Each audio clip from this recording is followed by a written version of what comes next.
राम राम सभी साथियों को स्वागत है आप सभी का आपके अपने चैनल लर्नोलॉजी अड्डा में। आज हमारा प्रैक्टिस सेट 28वां होने वाला है और हम डेली शाम को 5 बजे रट्टा मार सीरीज करते हैं, आपको यह पता ही है। आज हमारा जो विषय होने वाला है उत्तर प्रदेश पंचायती राज अधिनियम से संबंधित जो एमसीक्यू होंगे उनको हम पढ़ेंगे। जो उनके सेक्शंस हैं, धारा हैं, उनके बारे में हम एमसीक्यू करेंगे, जो कि परीक्षा के लिहाज से बहुत ही महत्वपूर्ण है। तो जो हम प्रश्न अभी तक कर रहे थे प्रैक्टिस सेट में 88वां नंबर हो चुका है हमारा, और हम सारे के सारे प्रश्न परीक्षा में पूछे जाने वाले प्रश्न कर रहे थे। चलिए आज के प्रश्नों को देखते हैं और कोशिश करते हैं कि आपको वीडियो देखते देखते ही सारे प्रश्न याद हो जाएं। आज का हमारा पहला प्रश्न है हमारे सामने, आप देख पा रहे होंगे। पहला प्रश्न है, ग्राम सभा तथा ग्राम सभा की बैठकें एवं कृत्य का संबंध कौन से धारा से है? 4 धारा है, धारा 2 6, धारा 3 धारा 11 से, धारा 2 ख 4 और 9 से, धारा 2 त धारा 5 धारा 11 से, या धारा 2 च धारा 6 या धारा 12 से। तो पिछले वीडियो अगर आपने देखा होगा तो हमने उस वीडियो में बताने की कोशिश की थी कि हम बेयर एक्ट जो है उसको खोलते थे और उसी से सारे क्वेश्चनों को देखते थे। आज थोड़ा बगल में मकान बन रहा है, तो टाइल्स लग रही है, तो उसकी घिसाई चल रही है, थोड़ा आवाज आएगा, उससे आप डिस्टर्ब ना होइएगा और वीडियो पे ज़्यादा ध्यान दीजिएगा। तो चार ऑप्शन है हमारे सामने, हम बेयर एक्ट को खोलेंगे और उनमें आपको दिखाएंगे कौन सा ऑप्शन सही है। तो ऑप्शन जो हमारा सही है वो पहला ए ऑप्शन सही है। धारा 2 6 में परिभाषा दी गई है ग्राम सभा की, और ग्राम सभा की बैठकें एवं कृत्य का जो बात की गई है वो धारा 11 और धारा 3 में की गई है। चलिए हम बेयर एक्ट खोल कर आपको दिखाते हैं। देखिए धारा 11 में ग्राम सभा की बैठकें एवं कृत्य हो गया। उसके बाद हम धारा 3 की तरफ चलेंगे। धारा 3 में आपको दिखाएंगे ग्राम सभा राज्य सरकारी गैजेट में अधिसूचना द्वारा किसी ग्राम के लिए या ग्रामों के समूह के लिए ग्राम सभा बनाई जाएगी, ऐसा इस सेक्शन में धारा 3 में कहा गया है। और जिस भी गांव का ग्राम का जनसंख्या ज्यादा रहेगा, ग्राम पंचायत का नाम उसी के नाम पर रहेगा, ऐसा धारा 3 में कहा गया है। और धारा 2 6 जहां पर परिभाषा दी गई है उसको देखते हैं। तो आप देखेंगे धारा 2 6 में ग्राम सभा की परिभाषा दी गई है, जिसमें अब बताया गया जो धारा 3 के अधीन स्थापित किसी निकाय से है वही ग्राम सभा है, ऐसा बोला गया है। तो पहला क्वेश्चन हमारा देखा हमने धारा 2 6 में, धारा 3 में ग्राम सभा, और धारा 11 में हमने देखा ग्राम सभा की बैठकें एवं कृत्य को। क्या देखा? ग्राम सभा की बैठकें एवं कृत्य को देखा। चलिए देखते हैं अगले प्रश्न को। पहला प्रश्न हमारा क्लियर हो गया है। ग्राम सभा की बैठकें एवं कृत्य का अगर कोई प्रश्न पूछा जाता है धारा किस धारा से संबंधित है, तो परिभाषा धारा 2 6 में दी गई है, धारा 3 में ग्राम सभा को बताया गया है, और धारा 11 में ग्राम सभा की बैठकें एवं कृत्य के बारे में बताया गया है। चलिए देखते हैं अगले प्रश्न को। अगला प्रश्न हमारे सामने, ग्राम सभा की सामान्यतः 2 बैठकें होंगी, एक बैठक खरीफ की फसल के बाद और दूसरी रबी की फसल के बाद होगी, लेकिन इसकी जो अध्यक्षता होगा, उन बैठकों की अध्यक्षता कौन करेगा? हमारे पास ऑप्शन है जिला मजिस्ट्रेट, जिला पंचायत अधिकारी, क्षेत्र पंचायत अधिकारी या ग्राम सभा का प्रधान। तो आपको बता दूं, या धारा 11 में बात कही गई है उत्तर प्रदेश पंचायती राज अधिनियम के कि जो भी बैठकें होंगी रबी और खरीफ फसल के बाद, उसकी अध्यक्षता ग्राम सभा का प्रधान करेगा। चलिए चलते हैं बेयर एक्ट की तरफ और आपको दिखाते हैं। प्रत्येक ग्राम सभा की प्रति वर्ष 2 सामान्य बैठक होंगी, एक खरीफ की फसल कटने के तुरंत बाद होगी और दूसरी रबी की फसल कटने के तुरंत बाद होगी, जिनकी अध्यक्षता संबंधित ग्राम पंचायत के प्रधान द्वारा की जाएगी। किसके द्वारा की जाएगी? संबंधित ग्राम पंचायत के प्रधान के द्वारा की जाएगी। चलिए देखते हैं अगले प्रश्न को। अगला प्रश्न है हमारे सामने, गलत उत्तर का चयन कीजिए। 4 ऑप्शन होंगे, उसमें से एक ऑप्शन गलत होगा, उसे हमें एलिमिनेट कर देना है। तो चलिए, ग्राम सभा निम्नलिखित मामलों पर विचार करेगी और ग्राम पंचायत को सिफारिश और सुझाव दे सकेगी। तो जो हमारा ग्राम सभा है वो ग्राम पंचायत को किस किस बात पर सिफारिश और सुझाव दे सकती है। चलिए इन ऑप्शनों को देखते हैं और समझते हैं। तो विकास कार्यक्रमों की रिपोर्ट की सुझाव और सिफारिश ग्राम सभा ग्राम पंचायत से कर सकती है। एकता का समन्वय संबंधी जानकारी भी जो हमारा ग्राम सभा है ग्राम पंचायत से कर सकती है। प्रौढ़ शिक्षा कार्यक्रम पे भी सुझाव और सिफारिश कर सकती है। नदी तालाब कुओं की रिपोर्ट पर सुझाव और सिफारिश नहीं करेगी। तो यह बात कहाँ की गई है? तो यह भी बात सेक्शन 11 में ही की गई है। कहाँ की गई है? सेक्शन 11 में ही की गई है। चलिए बेयर एक्ट को खोलते हैं और आपको दिखाते हैं यह बात कहाँ कही गई है। यह बात हम आपको दिखाने वाले हैं। ग्राम सभा निम्नलिखित मामलों पर विचार करेगी और ग्राम पंचायत को सिफारिश और सुझाव दे सकती है। कौन कौन सा मामला है इसको आप ध्यान से सुनिएगा। आगे इस प्रकार से प्रश्न जैसे आपने देखा अभी, इनमें से किसी भी सेंटेंस को लेकर आपसे सवाल पूछा जा सकता है।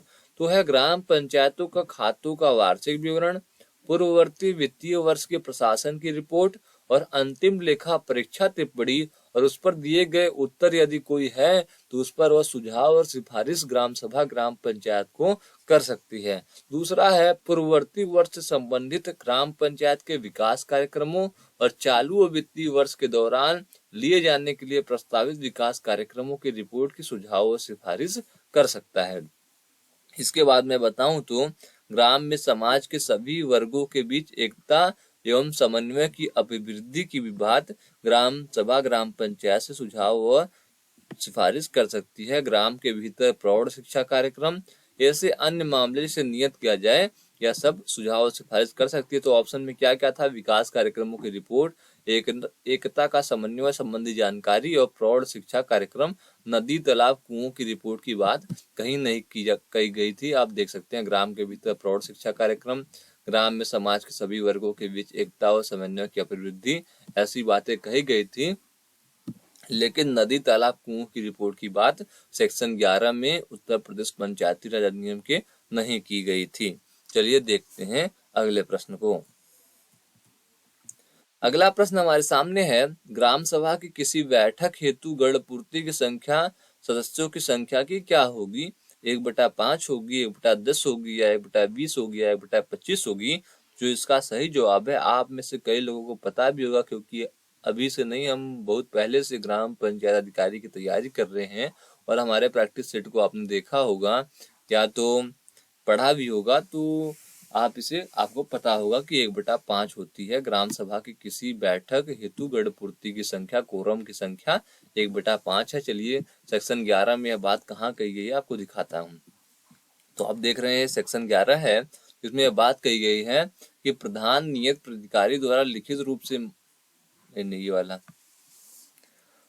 लिखित रूप से मांग की जाने पर अथवा सदस्यों की संख्या से कम 1/5 की मांग पर 30 दिन के भीतर ये तो क्या जाएगा, ये अलग चीज है। अगर मांग की जाती है तो 1/5 अगर लोग मांग करते हैं तो 30 दिन के भीतर रबी फसल और खरीफ फसल के पहले भी कोई बैठक बुलाई जा सकती है, ऐसा कहा गया है। लेकिन कोरम वाला यह रहा, ग्राम सभा की किसी बैठक की गण पूर्ति कोरम की संख्या सदस्यों की संख्या की 1/5 होगी।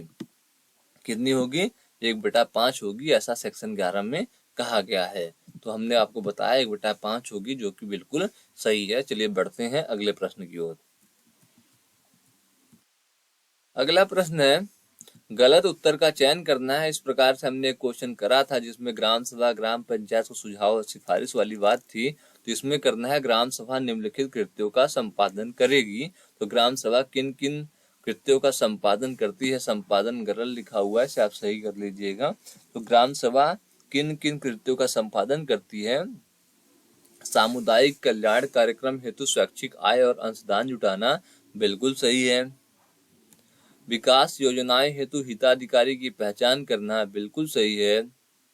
आंगनबाड़ी एवं प्रौढ़ शिक्षा कार्यक्रम की स्थिति की जांच करना, यह गलत है। और ग्राम से संबंधित विकास योजना के क्रियान्वयन में सहायता पहुंचाना भी सही है। लेकिन आंगनबाड़ी और प्रौढ़ शिक्षा कार्यक्रम की स्थिति की जांच करना ग्राम सभा कृत्यों का संपादन नहीं करती है। यह सब जो भी कार्य है ग्राम पंचायत का काम होता है। चलिए आपको मैं दिखाता हूँ बेयर एक्ट में।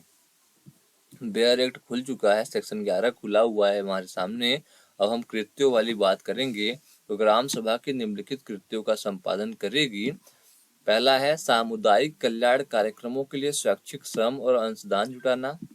दूसरा है ग्राम से संबंधित विकास योजनाओं के कार्यान्वयन के लिए हिताधिकारी की पहचान करना। और तीसरा है ग्राम से संबंधित विकास योजनाओं के क्रियान्वयन में सहायता पहुंचाना। यही 3 है जिनमें ग्राम सभा कृत्यों का संपादन करती है। जो ये चौथा था हमारा आंगनबाड़ी एवं प्रौढ़ शिक्षा कार्यक्रम की स्थिति की जांच, यह बिल्कुल गलत है ग्राम सभा के कृत्यों के संपादन से संबंध में। चलिए देखते हैं अगले प्रश्न को। उम्मीद है कि आपको समझ में अच्छी तरीके से आ रहा होगा और आपको याद भी हो रहा होगा। अगला प्रश्न है गणपूर्ति के अभाव में स्थगित बैठक क्या होगी?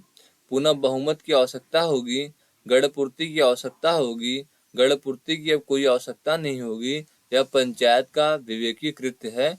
तो यह जो डी ऑप्शन है, यह पंचायत का विवेकी कृत्य है। पंचायत अपने हिसाब से इसका फैसला कर लेगी कि जो वहाँ सदस्य बैठे हैं उनसे समन्वय बनाकर पूछा जाएगा क्या करना है, उस प्रकार से अपने विवेक से अपने बुद्धि का इस्तेमाल कर इसका निर्णय किया जाएगा। तो ये भी सेक्शन 11 का ही मामला है। चलिए देखते हैं अगले प्रश्न को। अगला प्रश्न है हमारे सामने ग्राम पंचायतों में महिलाओं के लिए कितने प्रतिशत पद आरक्षित हैं? महिलाओं के लिए 1/3, 30%, 33% या 20%। तो जो ये ऑप्शन है 1/3 और 33% लगभग सेम ही होता है। तो हमें जो यहाँ ऑप्शन चुनना है वह चुनना है 1/3 और 33% दोनों को हम चुनेंगे और चलेंगे अपने बेयर एक्ट की तरफ और आपको दिखाएंगे यह कहाँ लिखा हुआ है कि महिलाओं के लिए कितने % आरक्षण दी जाएगी। तो हम चलेंगे अपने बेयर एक्ट में और आपको दिखाएंगे कहाँ यह बात की गई है। तो प्रधानों की पदों की कुल संख्या के 1/3 से अन्यून पद जिसमें उपधारा 3 के अधीन आरक्षित प्रधानों की पदों की संख्या सम्मिलित है महिलाओं के लिए आरक्षित होंगे। कितने आरक्षित की बात की गई है? तो 1/3 की बात की गई है। कितने की? 1/3 की बात की गई है। तो अगर किसी ऑप्शन में 33% भी हो और 1/3 भी हो तो हमें चुनना क्या है? 1/3 को। किसको चुनना है? 1/3 को हमें चुनना है। या तो 33.33% लिखा रहेगा तो हम वह चुनेंगे। ठीक है। तो महिलाओं के लिए प्रधान के चुनाव में ग्राम पंचायत चुनाव में कितनी सीटों का आरक्षण है? तो 1/3 का या 33.33% का आरक्षण दिया गया है। तो यहाँ हम 1/3 33% दोनों ऑप्शन में था। तो ऑप्शन जो सही होगा इनमें से वो 1/3 होगा। लेकिन अगर कहीं 1/3 नहीं लिखा हुआ है 33% है तो आपको 33% को चुनना होगा। चलिए देखते हैं अगले प्रश्न को। अगला प्रश्न हमारे सामने ग्राम पंचायत में पिछड़े वर्गों के लिए आरक्षण प्रदान की पदों की कुल संख्या का कितने से ज्यादा कितने % से अधिक नहीं होगा। तो पिछड़े वर्गों के लिए कितना आरक्षण है? चलिए आपको बेयर एक्ट में दिखाता हूँ। बेयर एक्ट खुल चुका है और इसमें लिखा हुआ है कि पिछड़े वर्गों के लिए आरक्षण प्रधानों की पद की कुल संख्या से 27% से अधिक नहीं होगा। कितने से अधिक नहीं होगा? तो 27% से ज्यादा ओबीसी आरक्षण नहीं होगा प्रधान पद के लिए। तो जो ऑप्शन हमारा सही होगा बी ऑप्शन बिल्कुल सही होगा, 27%। चलिए बढ़ते हैं अगले प्रश्न की ओर। अगला प्रश्न हमारे सामने प्रधान के पद के लिए अनुसूचित जाति, अनुसूचित जनजाति या राज्य के पिछड़े वर्गों के लिए आरक्षण का क्या आधार है? जो आरक्षण दिए जाते हैं आपके गांव में, हमारे गांव में, आपके गांव में, तो किस प्रकार किस बेस पे दिए जाते हैं? जनसंख्या के बेस पर, गरीबी के बेस पर, प्रतिनिधित्व के बेस पर या ए और बी दोनों के बेस पर? यह हमें और आपको खुद सोचना चाहिए किस बेस पर दिया जाता होगा। तो मैं आपको बताऊं और चलूं बेयर एक्ट की तरफ लेके तो आपको दिखाता हूं। इस लाइन को हमें पढ़ना होगा। प्रतिबंध यह है कि राज्य में अनुसूचित जातियों, अनुसूचित जनजातियों और पिछड़े वर्गों के लिए आरक्षित प्रधानों के पदों की संख्या का अनुपात प्रधानों की कुल संख्या से यथाशक्य वही होगा जो राज्य के अनुसूचित जातियों की या राज्य की अनुसूचित जनजातियों या राज्य के पिछड़े वर्गों की जनसंख्या का अनुपात राज्य की कुल जनसंख्या से है। मतलब आधार क्या है? जनसंख्या है। आरक्षण देने का बेस क्या है? आधार क्या है? तो वह जनसंख्या है। क्या है? तो आप कहेंगे जनसंख्या होता है। ठीक है। किस बेस पर दिया जाता है आरक्षण हमें हमारे उत्तर प्रदेश में? तो आप कहेंगे जनसंख्या के बेस पर दिया जाता है। चलिए देखते हैं अगले प्रश्न को। यहाँ क्लिक करते हैं जनसंख्या को और बढ़ते हैं अगले प्रश्न की ओर। थोड़ा ये आवाज आज आती रहेगी टाइल्स घिसाई की, थोड़ा मैनेज करते हैं। देखते हैं अगले प्रश्न को, और ये आज का हमारा आखिरी प्रश्न भी होगा। तो आरक्षित प्रधानों के पद भिन्न भिन्न ग्राम पंचायतों में आवंटित किए जाएंगे, चक्रानुक्रम में, श्रेणीवार में या लॉटरी द्वारा उपयुक्त में से कोई नहीं। जैसे हमारे आपके गांव में जो हर साल देखते होंगे, किसी साल प्रधान का पद महिला होता है, उसके बाद सामान्य होता है, ओबीसी होता है, फिर एससी एसटी कुछ भी हो सकता है। तो कैसे होता है? क्या जनसंख्या के आधार पर तो होता ही है, लेकिन किस तरीके से होता है? चक्रानुक्रम, श्रेणीवार, लॉटरी द्वारा या उपयुक्त में से कोई नहीं। जो इसका तरीका है करने का, चक्रानुक्रम आधार पर चलता रहता है। अगर एक बार ओबीसी हुआ है तो एससी होगा, फिर एसटी होगा या जनरल होगा। हर बार बारी बारी से सबका नंबर आएगा, चक्रानुक्रम चलता रहेगा। मतलब चक्र के हिसाब से गोला बना के देखिए और चारों सामान्य, महिला, एससी एसटी ओबीसी लिखिए, तो बारी बारी से सबका नंबर आता रहेगा। चक्रानुक्रम में यह श्रेणी जो आरक्षण है चलता रहता है। बेयर एक्ट में आपको दिखाता हूँ कहाँ ऐसी बात कही गई है।